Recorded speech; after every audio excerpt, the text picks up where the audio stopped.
Good day, subscribers. Thank you so much for joining me today. I am Jeremy. This is the Financial Education Channel, and today we are talking about how to create mass amounts of jobs in some of the toughest neighborhoods in America. For full disclosure, I grew up in a very tough area until I was about 12 or 13 years old, and then we moved to a nice middle-class area around that time. But growing up, I always got to see both sides of it. I got to see some of the challenges that come from, tough areas and why they are tough areas and those kinds of things. And I got to see, the middle class lifestyle and how people succeed that way and whatnot. So I can see both points of view, and that's a thing that a lot of people lack on this issue. So they only see it one-sided. I see it both-sided, and I want to share this opinion today on something the government could do, in my opinion. Well, the people and the government could do that I think would drastically bring down crime in tough areas. I think it would drastically bring down the amount of food stamps needed, everything. I think it would greatly raise incomes. So, first off, why is a hood a hood? Why is a tough area a tough area? Well, if you grow up with people that don't have any money, right? You then are not financially educated on a lot of things. So you're likely to make a lot of bad moves financially early on in life, which is going to set you behind the ball.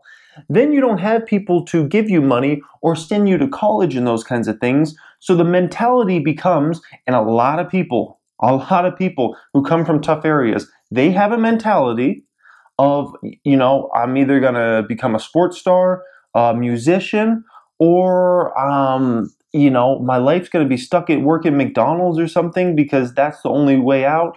Or they get caught up into some bad things like selling drugs and those kinds of things because somehow they think that's going to be a glamorous lifestyle, and then it doesn't work out and they end up in jail or they end up dead or types of things like that, unfortunately. So how do we fix this?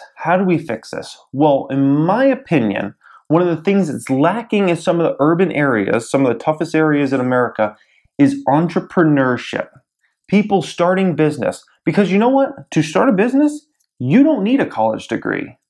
You don't need someone telling you, no, you got to do this and do that. No, to be an entrepreneur, you're your own boss. You can do it your way.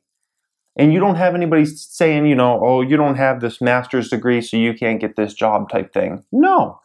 Most of the biggest companies in the whole entire world, and mostly America, were all started by high school people, high school graduates, people that maybe went to college for just a bit, but never even graduated. I could go through list by list of just company after company that were started by high school graduates, and that's it. So you don't need a college degree to start a business. So in some of those tough areas, you could say, okay, well, they could get a loan and whatnot to start their business.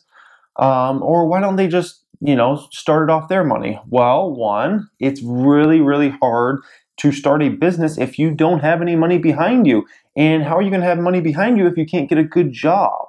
And you're just working minimum wage and you're just trying to pay your bills. How are you going to save up money to even think about starting a business? I know even my business, which is probably not an expensive business to start, cost me about $6,000, $7,000. You tell that to somebody who's making $8.50, $9 an hour. Save up, $5,000, $6,000, $7,000 to start a business. That's not very realistic. So option number two, they go down to the bank. Well, the chances are they've already got bad credit because they didn't have people financially educating them like I do on this channel. So they make some bad decisions here and there, and they mess up their credit when they're very young, or their family members talk them into, hey, sign this loan for me, and then it gets defaulted, and their credit just right off the bat. So, and then you say, okay, well, just have them co-sign, or have a family member co-sign. Well, what happens when all your family members don't have great credit either? And none of them have very much money to show for themselves. Then what? Then you're stuck in a real bad position. So here's my plan. The federal government taxes everybody, correct? Well, my plan would be if you are someone who makes over $1 million a year, you could give up to 10% of your income to this program And the program would hopefully not be run by the government because the government screws up a lot of things, but let's not even get into that. So hopefully 10% of the income you can put toward this fund. What this fund is for, it's for loaning money strictly to people from urban areas who make under a certain income and those kinds of things.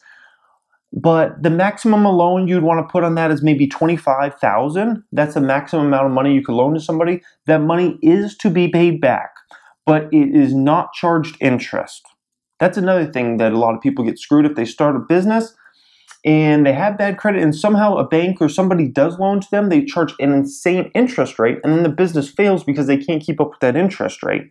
So with this program, you do have to pay back the loan over time, but you do not have to pay back interest. So, and with this program, you would have a mentor with you who kind of helps you along with the process. And that mentor is also there for distributing the money to make sure the money goes to actual things so people aren't doing fraud and just saying, oh yeah, give me $25,000 to start this business, and they get a check and then they just don't even start the business. No, that's not what this program's for. I've talked to this about friends and they're like, oh yeah, that could be a problem. And I'm like, no. There's a mentor given to each person who starts a business, and that money is directly cut from the mentor to whatever shop to buy supplies and those kinds of things. And the whole business process that person tells the mentor, that has to even be approved. So if somebody walks in there and they have no clue what they're talking about for starting a business, if they have no clue and the mentor's like, ugh, this isn't going to work out, then that person doesn't get to loan the money, because then you're just wasting money if they have no clue. But I'm guaranteeing there's going to be a lot of people that have brilliant ideas who just cannot start a business because they can't find a way to save up enough money, or they just didn't think starting a business was realistic, or a bank won't loan to them, those kinds of things. This program is a program that could save so many people. And guess what? Somebody creates a job and then the business starts to succeed. What do? They start hiring people. And they start hiring people from those areas. So now you have more jobs being created. What happens when more jobs are being created and demand for workers starts going down a bit? Wages begin to go higher. And those people that were making $8.50 at McDonald's or Walmart or wherever, now they go get a job at this local business that their friend started or their family member, whoever, and they're hiring them for $12 an hour. And then this other business wants to hire them for $13 an hour, and so on and so forth. And next thing you know, people that were making $20,000, $25,000, now they're making $50,000. How does this help the government? Well, now the government can now tax those people and actually make money off them. And now people that were on food stamps, welfare, government health care and whatnot, they can actually afford to pay for everything themselves because they're making a good enough living now to be able to be self-sufficient and live a great lifestyle that they want to live and take their business to whatever heights it can go. And that's what the American dream's about. The American dream is, being able to at least live a middle-class lifestyle and be able to take your life to wherever you want to take it. So that is a beautiful thing, and I think this program could be so successful. I think you would see crime drop down a lot, because if you have a great chance of getting a great job, why are you going to go out and sell drugs? Why are you going to do this or get mixed up in that? Why? You wouldn't. If the great job's there and it's right down the street, you're going to go take that. Most people. There's always going to be some bad apples who screw up and whatnot. But selling drugs and those kinds of things aren't going to be realistic at that point. So, and then you're going to have obviously government dependency drop, which is going to lower the government's need to pay out money to people and those kinds of things, which is going to help with the national debt and help with the deficits, all those kinds of things. And then the next thing you know, these urban areas that are like hoods and ghettos that people don't want to go into or invest in, next thing you know, they're thriving places where people have good jobs, where the crime's way down from where it was.